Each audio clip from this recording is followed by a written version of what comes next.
The Villani were dying, and they knew it. Ambassador Rin stood in the communication tower of their homeworld, watching the sky turn red with fire. Their thin, delicate fingers moved across the holographic controls as they sent the signal into the darkness of space.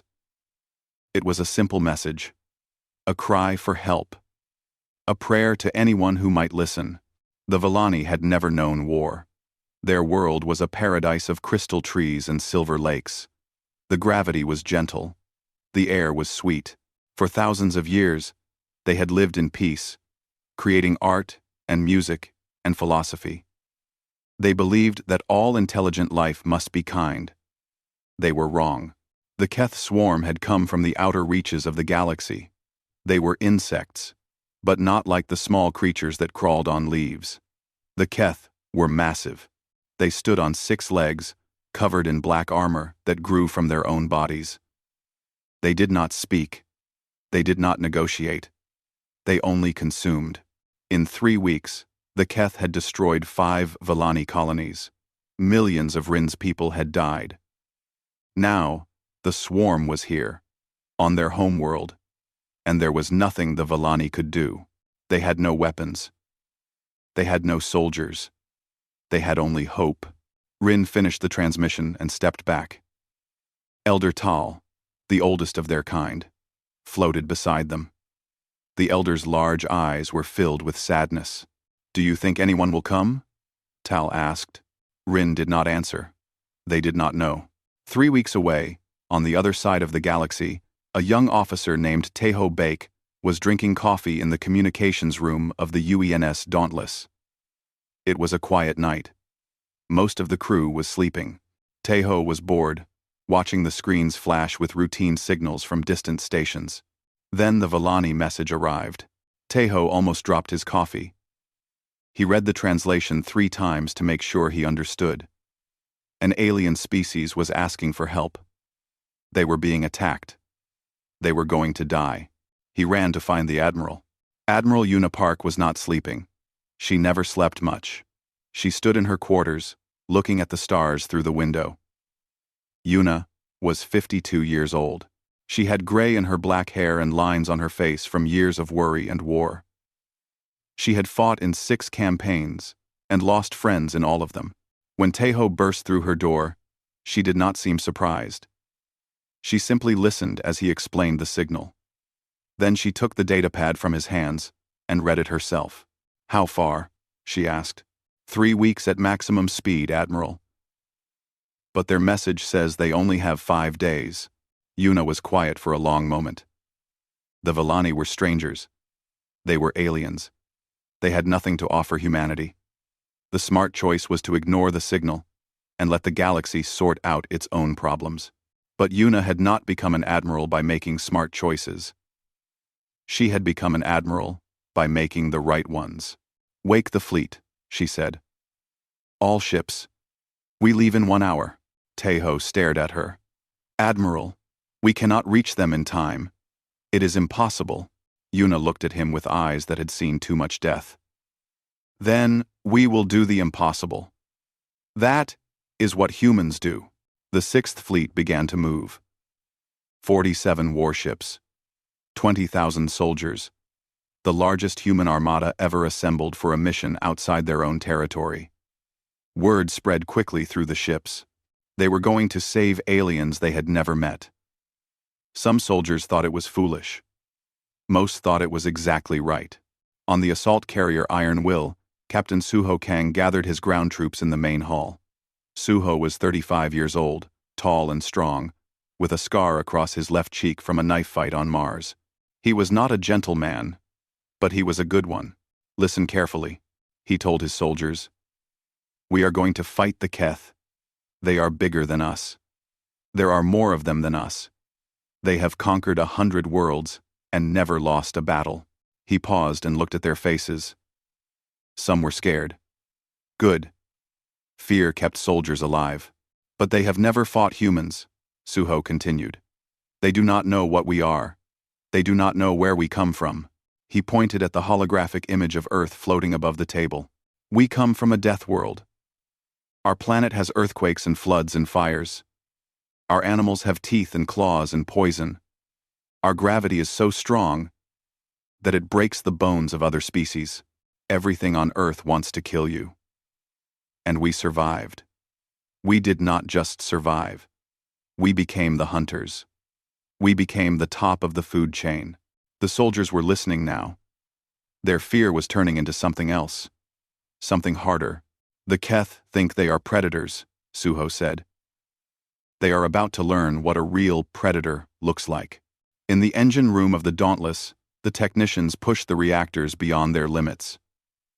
The ship shook and groaned as it accelerated faster than it was designed to go. Warning lights flashed everywhere. Nobody cared. They had a job to do. Admiral Yuna stood on the bridge, watching the stars blur into lines of light around them. Beside her stood Fleet Commander Do-Hun Lee, a quiet man with a brilliant mind for battle. "We will arrive in 18 days, Do-Hun said. "Still too late." Yuna shook her head. "We will find a way. We always do." Do-Hun looked at her. "You really believe that?" Yuna thought of all the people she had lost. All the battles she had fought. All the times she had wanted to give up, but did not. "I have to believe it," she said. "Because if we do not try, then what is the point of being human?" The Armada flew on, racing against time, carrying the hope of a dying world. And in the darkness ahead, the Keth swarm waited, not knowing that death was coming for them. The days passed slowly on the ships. Sergeant Bora Shin sat in the armory, cleaning her plasma rifle for the 10th time that day. She did not need to clean it. The weapon was already perfect, but her hands needed something to do, or her mind would go to dark places. Bora was 31 years old. She had short black hair and strong arms covered in scars. She had fought in the Mars Uprising when she was 23. She had survived the Titan campaign when she was 27. She had buried more friends than she could count. Now she was going to fight aliens. Real aliens. The thought should have scared her. It did not. She had learned long ago that fear was just another enemy to defeat. Captain Suho walked into the armory and sat beside her. He did not speak at first. He just watched her work on the rifle. "You should rest," he finally said. Bora shook her head. "Cannot sleep. Too much thinking." Suho understood. He could not sleep either. None of them could. In a few days, they would drop into a battle against millions of enemies. Many of them would die. That was the simple truth of war. "Tell me about the Keth again," Bora said. Suho pulled out his datapad and showed her the images. The Keth were terrible to look at. They had 6 legs and 2 arms with sharp blades at the end. Their heads were covered in hard black armor with many small eyes. They had no mouths that anyone could see. "They come from a world with low gravity," Suho explained. "About 1/4 of Earth. That means their bones are weak compared to ours. Their muscles are not as strong, but they are fast and they attack in huge numbers." "How huge?" "Maybe 2 million on the planet. Maybe more." Bora whistled softly. The 6th Fleet had 20,000 soldiers. They were outnumbered, 100 to 1. "Good odds," she said with a small smile. Suho laughed. It was not a happy laugh, but it was real. "You are crazy, Sergeant." "I am human, Captain." "Same thing." On the bridge of the Dauntless, Admiral Yuna was having a difficult conversation with Earth Command. The holographic image of General Minho Han floated in front of her. The general looked tired and worried.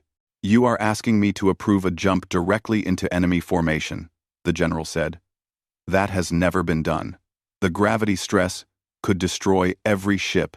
Yuna nodded. "Yes, sir. It could. But if we drop out of faster than light at the normal safe distance, we will be 3 days too late. The Villani will already be dead. Then perhaps we should accept that we cannot save them." Yuna felt anger rise in her chest, but she kept her voice calm. "With respect, General, I will not accept that. These people called for help. They trusted that someone in the galaxy would care enough to answer. If we turn away now, We prove that the universe is as cold and empty as the Keth believe it is. The general was silent for a long moment. Then he sighed. You always were stubborn, Yuna. Yes, sir. The general almost smiled. Very well. You have approval for the jump. But if you die out there, I will be very angry. Die, Kreese. Die. Understood, sir. I will try not to die. The connection ended. Yuna turned to find Fleet Commander Dohun standing behind her. He had heard everything. The crews need to know, he said. They need to understand what we are about to do. Yuna agreed. She activated the ship-wide communication system.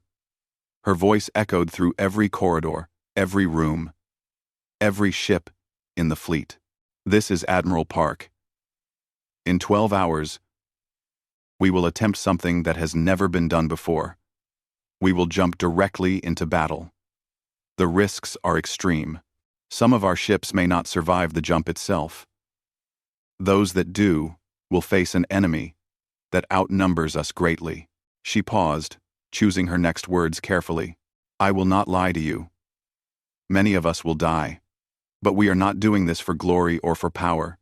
We are doing this because somewhere out there, a peaceful people are watching their world burn.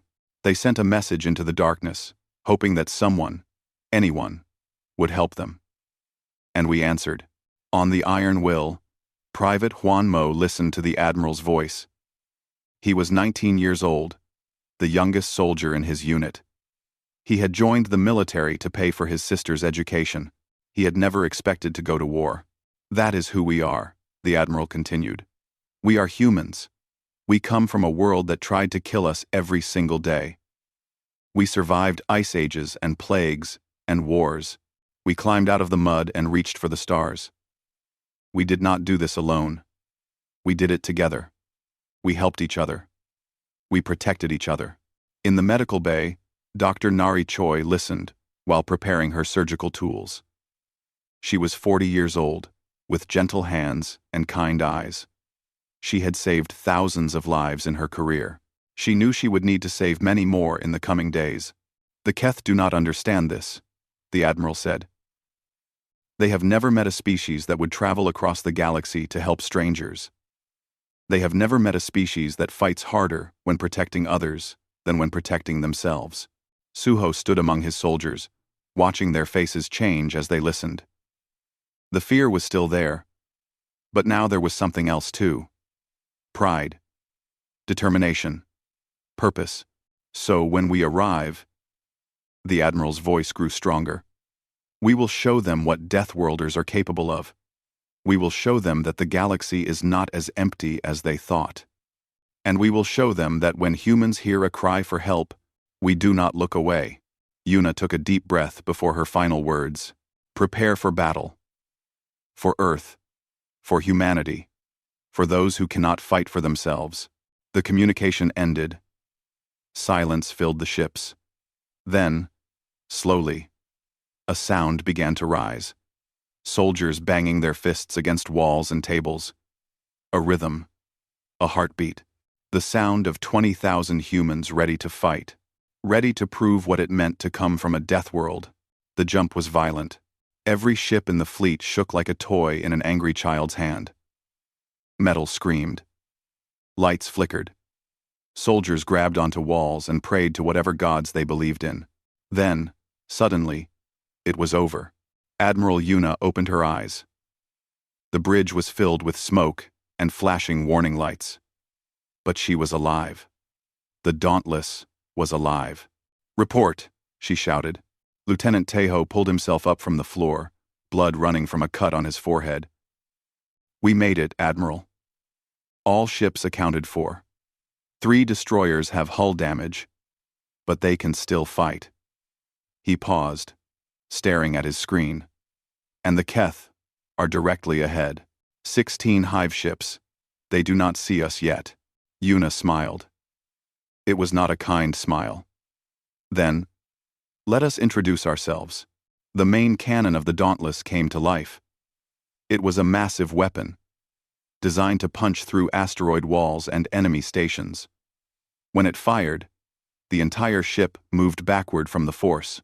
The first hive ship did not know what hit it. One moment, it was floating in space, confident in its power. The next moment, there was a hole through its center large enough to fly a shuttle through. Fire and bodies spilled out into the void. "All ships," Yuna commanded, her voice cold and clear. "Weapons free." The human armada opened fire. 47 warships unleashed their fury at the same moment.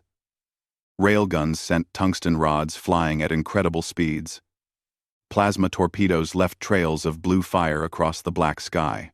Missiles streaked toward their targets like angry wasps. The Keth had never experienced anything like this. They had conquered 100 worlds. They had destroyed countless civilizations. No one had ever fought back this hard. No one had ever arrived like thunder from nowhere and attacked without fear. Wing Commander Gino Yoon led the fighter squadrons out of the carrier bays. He was 28 years old, the best pilot in the fleet, and slightly crazy in the way that all fighter pilots were. "All wings, follow me," he said into his radio. "Stay tight, stay fast, and remember your training. These bugs have never seen human reflexes. Let us show them what we can do." The fighters danced between enemy ships like fireflies in a storm. The Keth tried to shoot them down, but their weapons were too slow. Human pilots could see things faster, react quicker, think under pressure in ways that other species could not. This was not special training. This was simply what it meant to grow up on Earth, where survival required constant alertness. Gino brought his fighter around and targeted a Keth ship's engine section.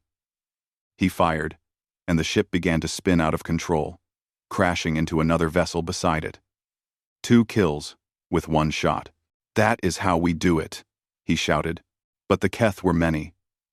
For every ship destroyed, more emerged from the darkness. The swarm was vast, and it was beginning to organize. On the planet below, Ambassador Rin watched the sky burn. They had given up hope days ago. The last of the Villani defenders had fallen. The Keth were already in the cities, destroying everything, killing everyone. Rin had prepared to die. Then, the sky exploded with light. Elder Tal floated beside them, trembling. "What is happening?" Rin did not answer at first. They were watching the impossible. Ships they had never seen before were fighting the Keth. Ships that moved with speed and power beyond anything the Villani had ever created. "Someone answered," Rin whispered. Someone came. A transmission came through the communication tower. A human voice, translated by the automatic systems. "Villani homeworld. This is Admiral Yuna Park of the United Earth Navy. We received your distress signal. Hold on. We are here to help." Rin felt tears forming in their large eyes. They had spent their whole life studying other species, trying to understand the galaxy. They had never heard of humans before. They did not know where Earth was or what kind of people lived there. But whoever these humans were, they had traveled across the galaxy to help strangers. That said everything Rin needed to know. "Thank you," Rin transmitted back, their voice breaking. "Thank you." In space, the battle grew more intense. The Keth had recovered from their surprise and were fighting back with everything they had. A hive ship managed to hit the destroyer Braveheart with a concentrated beam of energy. The ship broke apart, taking 300 human lives with it. Admiral Yuna watched it happen on her screen and felt each death like a knife in her heart. "Admiral," Fleet Commander Dohun said, "they are bringing more ships from the far side of the planet. We will be surrounded in 20 minutes. Yuna studied the tactical display. The situation was bad. They were winning for now. But the Keth numbers were overwhelming. If this continued, they would lose. "We need to get our ground forces down to the planet," she decided. "Take the pressure off the fleet by making them fight on 2 fronts. Dohun nodded. "The drop pods are ready. Captain Kang is waiting for orders." Yuna opened a channel to the Iron Will. "Captain Kang, you are clear to launch. Protect the Villani. Stop the Keth ground forces. We will handle the sky. Suho's voice came back, strong and confident. The assault carriers opened their bays, and hundreds of drop pods fell toward the planet like metal rain. Inside each pod, human soldiers checked their weapons and said their prayers. Sergeant Bora looked at her squad. "Remember," she said, "we are the scariest things on that planet. Act like it." The pods hit the atmosphere and began to burn. The soldiers felt the heat and the pressure pushing down on them. Any other species would have been crushed by the forces. The humans barely noticed. They had grown up on a death world. This was nothing. The ground rushed up to meet them. The pods slammed into the surface with enough force to shake the earth for miles around. The doors blew open, and the humans came out fighting. The Keth had never seen anything like the humans. When the first drop pod opened, a Keth warrior rushed forward to kill whatever was inside. It was confident. It had killed thousands of Villani with its blade arms. Nothing could stand against the swarm. Captain Suho stepped out of the pod and punched the Keth in the face. The alien's head snapped back with a crack. Its body flew through the air and crashed into two other Keth standing behind it. All three went down in a pile of broken limbs. Suho did not stop moving. He raised his rifle and fired, dropping 4 more enemies in the time it took to breathe. Around him, his soldiers poured out of their pods, doing the same. The area around the landing zone became a field of dead Keth in seconds. "Form up," Suho shouted. "Push toward the city. Form up. Form up. Push toward the city." Sergeant Bora landed 50 meters away, her pod crushing a Keth warrior underneath it. She kicked open the door and jumped out, her boots hitting the ground hard enough to leave prints in the stone. The Villani homeworld was beautiful, she noticed. Crystal trees sparkled in the sunlight. Silver grass covered the hills. It was like a painting from a dream. It was also full of monsters trying to kill her. A group of Keth charged at her squad. There were maybe 20 of them, their blade arms raised high. Their many eyes focused on the humans. "Hold the line," Bora ordered. "Let them come to us." Her soldiers formed a wall of rifles and armor. When the Keth got close enough, they opened fire. Plasma bolts tore through alien bodies. The Keth fell, one after another. But more kept coming. One Keth broke through the firing line and jumped at Private Juan. The young soldier did not have time to shoot. So he did what humans had done for millions of years when faced with danger. He fought back with his hands. Juan grabbed the Keth's blade arm and twisted. The alien limb broke with a snap. The Keth made a high-pitched noise that might have been a scream. Juan grabbed its head and slammed it into the ground. The Keth did not get up. "They are not so tough," Juan shouted, breathing hard. "Their bones are weak." It was true. The Keth came from a low-gravity world. Their bodies had evolved to be light and fast, not strong and durable. On their own planet, they were powerful hunters. Here, against humans from Earth, they were made of paper and hope. But there were so many of them. Suho led his company through the streets of a Villani city. The buildings were made of crystal and light, beautiful structures that seemed to float above the ground. Most of them were broken now, damaged by Keth attacks. Villani civilians ran past the human soldiers, their thin bodies moving quickly on the low-gravity world. They looked at the humans with huge eyes, full of fear and wonder. "Keep moving," Suho ordered his troops. "Protect the civilians. Push the Keth back." A massive Keth appeared from behind a building.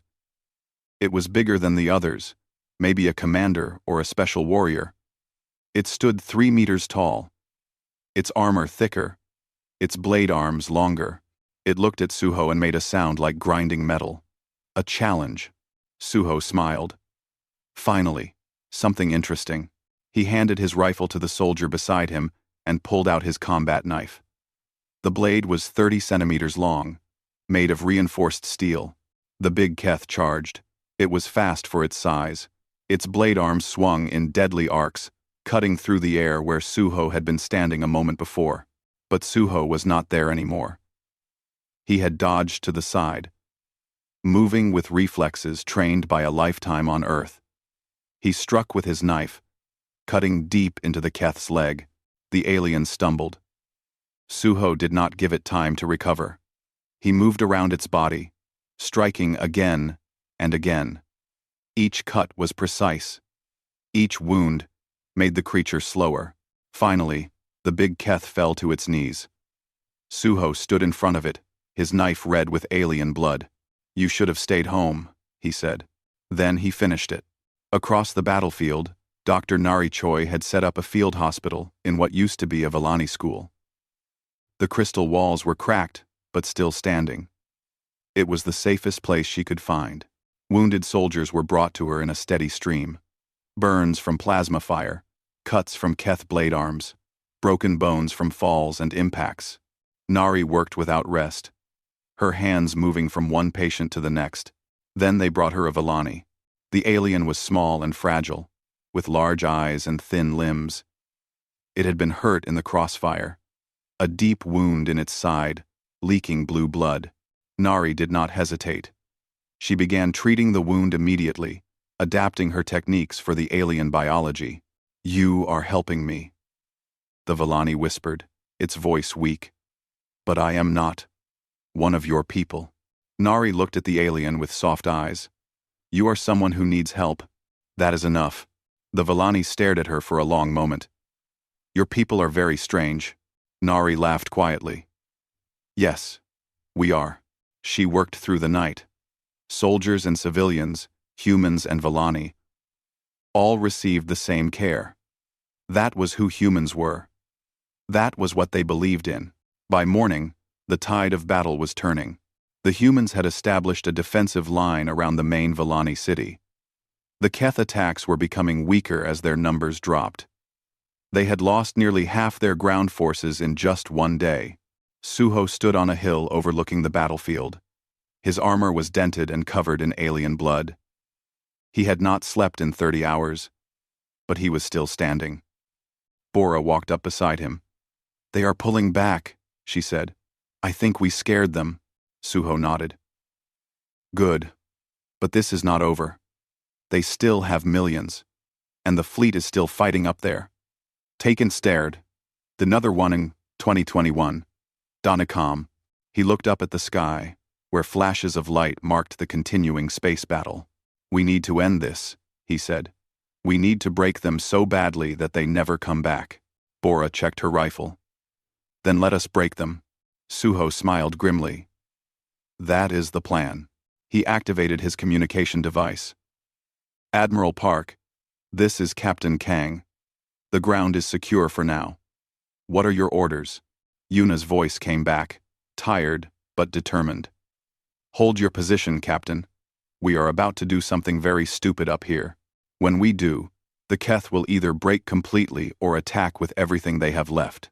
"Understood. We will be ready." The communication ended. Suho looked at his soldiers. These children of Earth who had traveled across the galaxy to fight for strangers. "Rest while you can," he told them. "The real fight is coming." The battle had lasted 3 days. Admiral Yuna stood on the bridge of the Dauntless, watching the tactical display with tired eyes. Half her fleet was damaged. A quarter of her ships were destroyed. Thousands of her people were dead, but the Keth were dying faster. "Admiral," Fleet Commander Dohun said, his voice heavy with exhaustion. "The Keth command ship is moving into position. If we can destroy it, their entire fleet will lose coordination." Yuna studied the massive hive ship on her screen. It was the largest Keth vessel she had ever seen, bristling with weapons and surrounded by hundreds of smaller ships. Getting close to it would be suicide. She smiled. "Set course for the command ship," she ordered. "Maximum speed. All power to forward shields." Dohun stared at her. "Admiral, we cannot survive a direct assault on that ship. We are not going to assault it, Commander." Yuna's eyes burned with determination. "We are going to ram it." The bridge went silent. Everyone understood what she was saying. The Dauntless was going to die, but it would take the Keth command ship with it. All hands, Yuna announced over the ship-wide system. Prepare to abandon ship. You have 10 minutes to reach the escape pods. This is not a suggestion. This is an order. The crew began to move. Some argued, some cried, but they followed orders. That was what they were trained to do. Lieutenant Tejo refused to leave his station. Yuna shook her head. No. You are young. You have a future. You will leave this ship, and you will live. That is an order. With respect, Admiral. No. Yuna looked at the young officer. She saw herself in him, 20 years ago, ready to die for a cause. She wanted to argue. She wanted to force him to go. But she understood. Some things were more important than survival. Then stay, she said quietly. And help me aim this ship. The Dauntless accelerated toward the Keth command ship. Warning alarms screamed throughout the vessel. The few remaining crew members braced for impact. The Keth tried to stop them. Weapons fire hammered the human ship from all sides. The shields failed. The hull began to break apart. Fire spread through the corridors. Yuna did not look away from her target. Almost there, Tejo reported, his voice shaking. Impact in 30 seconds. Yuna thought about her life, her victories, her failures, the friends she had buried and the enemies she had defeated. She thought about Earth, the beautiful, deadly world that had made humans what they were. It has been an honor, she said. The Dauntless hit the Keth command ship at full speed. The explosion was visible from the planet's surface. A flash of light brighter than the sun, followed by a wave of fire that consumed everything nearby. The command ship broke apart, its pieces scattering into the void, and with it, the Keth swarm lost its mind. The alien ships began to move randomly, crashing into each other, firing at empty space. Without their central command, they were nothing but confused insects. This is Fleet Commander Do-Hoon Lee, taking command of the 6th Fleet, Do-Hoon announced from his damaged cruiser. All ships, attack now. Finish them. The human fleet obeyed. Every working weapon fired at the confused Keth. Every missile found a target. The swarm that had conquered 100 worlds was torn apart in hours. On the ground, Captain Suho saw the sky light up with the destruction of the enemy fleet. He knew what it meant. Someone up there had sacrificed themselves. Push forward, he screamed at his troops. Do not let their sacrifice be meaningless.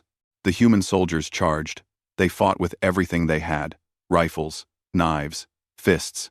They did not stop. They did not retreat. They were humans, children of the death world. And they would not be defeated. The Keth broke. It happened slowly at first. A few warriors running away. Then more. Then entire groups turning and fleeing toward the horizon. They had never experienced defeat before. They did not know how to handle it. Sergeant Bora watched them run. Her rifle was empty. Her armor was cracked. She was bleeding from a dozen wounds. Should we chase them? Private Juan asked. Bora shook her head. No. Let them go. Let them tell others what happened here. Let them spread the word across the galaxy. She looked up at the sky, where the fires of the space battle were fading. Let them tell everyone what happens when you threaten people under human protection. 3 days later, Ambassador Rin finally met the humans in person. The meeting took place in the ruins of the Grand Temple. Yuna was not there, of course, but her body had been recovered from the wreckage of the Dauntless, and it lay in state beside the temple entrance, covered in the flag of Earth. Captain Suho stood at attention, surrounded by his surviving soldiers. Dr. Nari was there too, along with the pilots and crew members who had made it through the battle.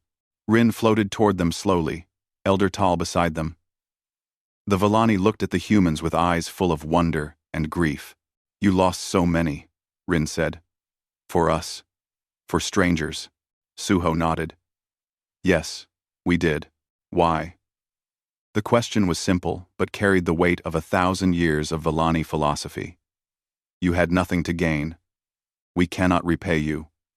We have nothing to offer. Suho thought about the Admiral. He thought about the soldiers who had died in the drop pods, in the streets, in the sky. He thought about Earth and everything it had taught humanity. "Where we come from," he said slowly. "Survival is hard. Our planet is dangerous. Our history is full of war and suffering. But we learned something from all that pain. We learned that the only way to survive is together. We learned that protecting others is not weakness, it is strength." He paused, looking at Yuna's covered body. The Admiral believed that every life has value, even the lives of strangers. She died believing that. We all came here, believing that. Rin was quiet for a long moment. Then they bowed their head, a gesture of deepest respect. "The galaxy believes that strength is the power to destroy," Rin said. "You have shown us a different truth. True strength is the power to protect." They looked at the humans with new understanding. "We were wrong about the universe. It is not cold and empty, because you are in it." 1 year later, a memorial was built on the Villani homeworld. It stood in the center of the rebuilt capital, a tall pillar of crystal and steel. On it were carved the names of every human who had died in the battle. And at the base, in the languages of both species, were these words: "They heard our cry. They answered. They did not ask for thanks. They did not ask for payment. They came because it was right. They came because they were human." News of the battle spread across the galaxy. Species who had feared the Keth for centuries learned of their defeat. Species who had ignored humanity suddenly paid attention. The humans were not the strongest species in the galaxy. They were not the most advanced. But they were something more important. They were good. And in a universe of darkness and fear, that made them the most powerful force of all. The Keth never returned. Their empire, built on terror and consumption, collapsed within a generation. Without their reputation of invincibility, they had nothing. And somewhere on Earth, in a small house by the sea, Yuna Park's family received a medal and a letter thanking them for her service. They also received a message from the Villani Collective. It was simple. "The mine. Our content furly. There's a lot of the Villos. Your daughter saved our world. Her name will be remembered as long as our species exists. She showed us that the universe is worth believing in. Thank you." The family cried when they read it. But they also smiled, because that was who Yuna was. That was who all humans were. Children of a death world, protectors of strangers, lights in the darkness, and the galaxy would never forget it.